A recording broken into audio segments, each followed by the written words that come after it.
This just in, I can't read. This video is a follow-up to my last video, the sponsored video, but before I go any further, it has manga spoilers, so if you're not caught up, scroll away. So if you saw my last video, I was going over what role Hikari could potentially play in helping to save Gojo. Well, I completely misread the question. They were not asking about Hikari, they were actually asking about Nitta, this guy. So now let me re-get into this question. How might Nitta affect Gojo's comeback? So I do think Gojo's coming back. I've made a couple videos on it, and I actually want to point you guys to those videos if you're looking for more of my in-depth analysis as to why I think Gojo's coming back, and like the foreshadowing and just kind of more of a literary analysis to why I think that's the case. But for this video, we'll give a practical analysis of why I think Gojo could come back using like in-universe mechanics. And Nitta is a big part of that. So, as you know, we saw Nitta heal Itadori down in the train station in Shibuya. He also paused the injuries, if we could call it that, on Nobara. Now, who knows what's going on with her? She might be gone. This might not have even had an effect, right?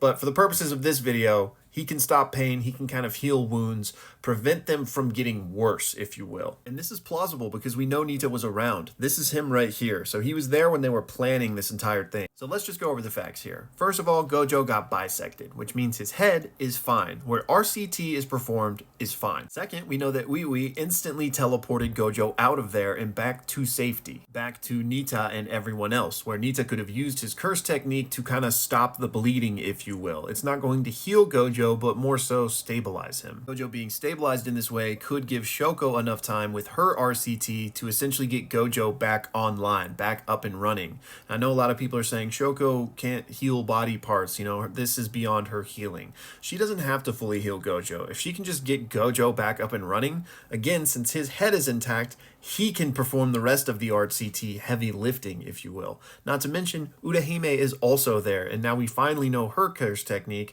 which is essentially amping everyone around her. So she can amp Nitta, she can amp Shoko, she can amp Gojo when he's back. So these are all the in-universe mechanics at play that I think make it, you know, carve a path for Gojo to come back. So yeah, hopefully that answers your question. Daniel, thank you again for the support, man. Sorry for the confusion with Hikari. And for anybody else that wants the more in-depth analysis on Gojo's return, check my page. You should be able to find the video.